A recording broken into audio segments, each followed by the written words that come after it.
To give us more understanding of how to start and run a successful cake business, I'm now being joined live from Maryland, United States, virtually by the Chief Executive Officer of Kechi Cake and Coastal Bread Bakery Limited. That is Nkechi Onukwo. Good morning and many thanks for joining us on the program. Good morning, sir. I know you are in the U.S. Perhaps for the summer, but then again, I know you have a business in Nigeria that involves in cake making and also bakery as well. But let's get your view as your journey as to how you started cake and this baking business. How has it been for you, and why did you decide to opt for this kind of business when you have an opportunity to venture into any other enterprise? It was not, I needed to do something. I needed to do something different, out of frustration of you seeing other people like doing okay, and then you're asking yourself, what am I here for? What change do I want? What impact do I want to, apply into people's lives? So I got mine in the place of prayer, and since then I never looked back. Immediately it was shown to me. I think this is 14 years now doing this business, and I have never looked back. 14 years? It's something born out of the desire to do something different. You don't want to be like the regular person out there. Okay. 14 years in business. How's the journey been so far?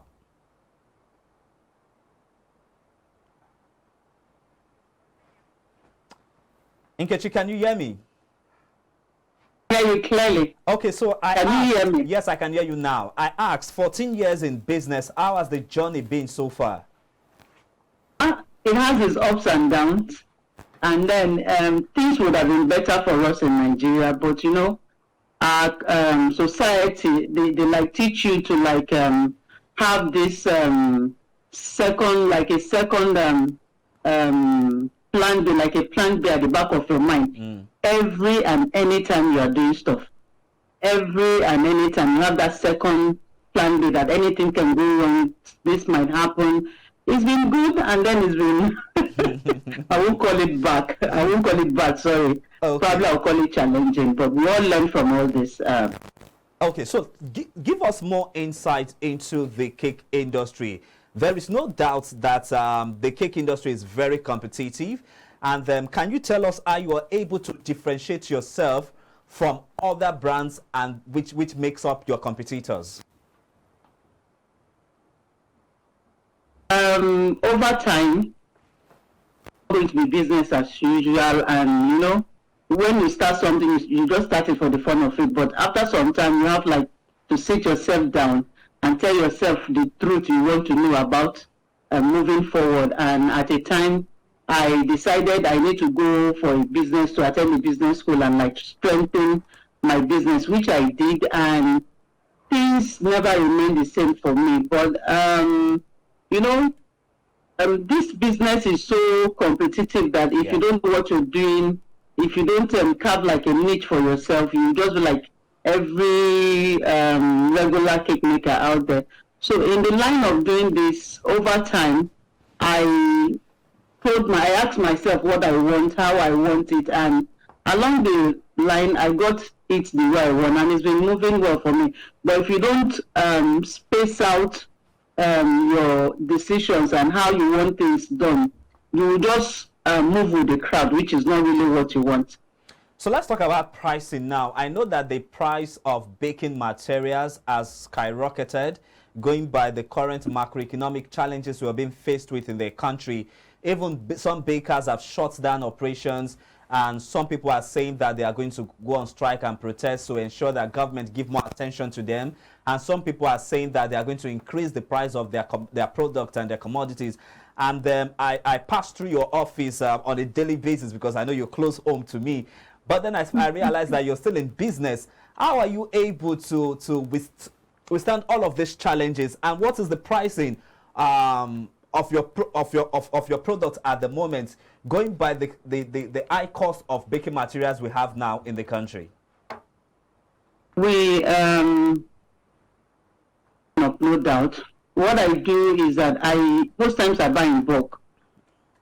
Like I learned that from one of my cake friends. She's my mentor.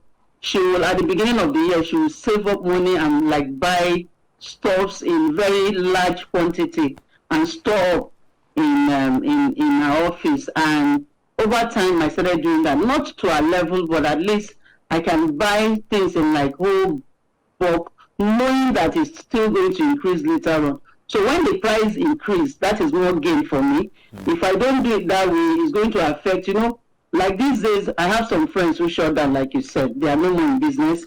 I have some who have closed their offices and moved to the house. I have the ones who are still running it, but cost of material and then the new price, they keep telling the clients, materials have gone up, or materials have gone up, or it's not, may God help us, these things are not easy. And then I try as much as possible, when I give out price to my clients, I tell them this price is only for 1 week. Anything short of 1 week, there will definitely be an increase. So with that, we have an understanding, and it's moving well, but we try not to burden them with the new price. Is a win-win for me, is a win-win for them. We the percentage increase we do is not that much that it disturbs. And we have this rule in my office: when you come for us asking for price, we give you price. You have to make payment at that time or in less than 1 week. What if your event is going to be in like 2 months' time? Whatever price we give you does not affect what you will do, maybe like a month or 2 months' time, even if price increase. So doing that has been helping us, it's been carrying us along. Okay, now I want us to be specific here now. I know that when it comes to birthdays, weddings, and some other social events, cake is a very pivotal part of it. And then again, yes, there are some people who also eat cake just for fun. Now, tell me, can we still get, because I know before now you can get a cake for 2,000, 3,000. What's the price of an average cake now in terms of sizes? What's the lowest? Let's bring it home now. Let's bring it home. What is the lowest cake price at the moment, and what size are we looking at now? The lowest you can get now, the cheapest you can get now is 25,000 naira. Are you serious? Yes, so I can't get a cake for 5,000 naira. I can't get a cake of 3,000 naira. Is that what you're saying? Not at all. It's now become fun now. People can no longer celebrate birthday anymore. No, you can't get those anymore. When you want the single cakes, we're looking at 15,000 for the single flat cakes, probably 15,000. But when you want something like a 2-tier, from 25,000. Then you can get something to celebrate with. And not the funny part, regardless of what the society, the government throws at the society, and regardless of what is happening, people still find time to celebrate. Very true. Because we only have one life. Just one life. It still amazes me, and I use this to like appreciate them and say thank you for still wanting to do one celebration or the other, regardless of what is happening in the society. God help all also. Really, God has to really help us, because I know that I was supposed to gift a close friend of mine a birthday gift over the weekend, but when I saw the prices of the cake, I just have to retreat. And I requested for account balance, and I just did something within my ability, because it's really not funny. But then again, let's look at it from another perspective now. In what way do you think that fuel subsidy removal and other government reform is affecting your business operations? Affecting it a lot. It's affecting so many things. So many products have really gone up, and I don't know why this have to happen now. I was thinking, probably not now that he came in, that Mr. Tinubu came in. Probably it should have been something that will be done, in the future. But it happening suddenly, people are not prepared for it. And I would like to, probably we Nigerians are used to the carpet being pulled off from our feet. And in as much as this is happening, people are like finding ways to like joke around it and find happiness in what they're doing. But people are not really smiling. Not really smiling. Customers are not really smiling. You have people who would want to like do, like you said, you want to do something for your friend, but because of the price, you couldn't even reach out the way you wanted to celebrate your friend. Exactly. You understand? Yeah. It pains the heart that things would have been done better, things would have been done different.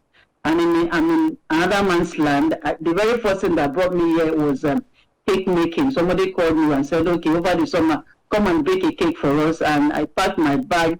I came over. That's my first time traveling out of the country. And the way they run their things here is totally different. Even if government have to like bring something like this to the people, there has to be like I don't know how to explain it, like a long term. You don't just batch that kind of decision on people overnight and then they wake up to a different life, to a different way of living. They wake up to being nicer, to keeping, hiding their self from what they are meant. I don't know how to explain it, but All right. it shouldn't be at this time. Okay. That's the way I see it.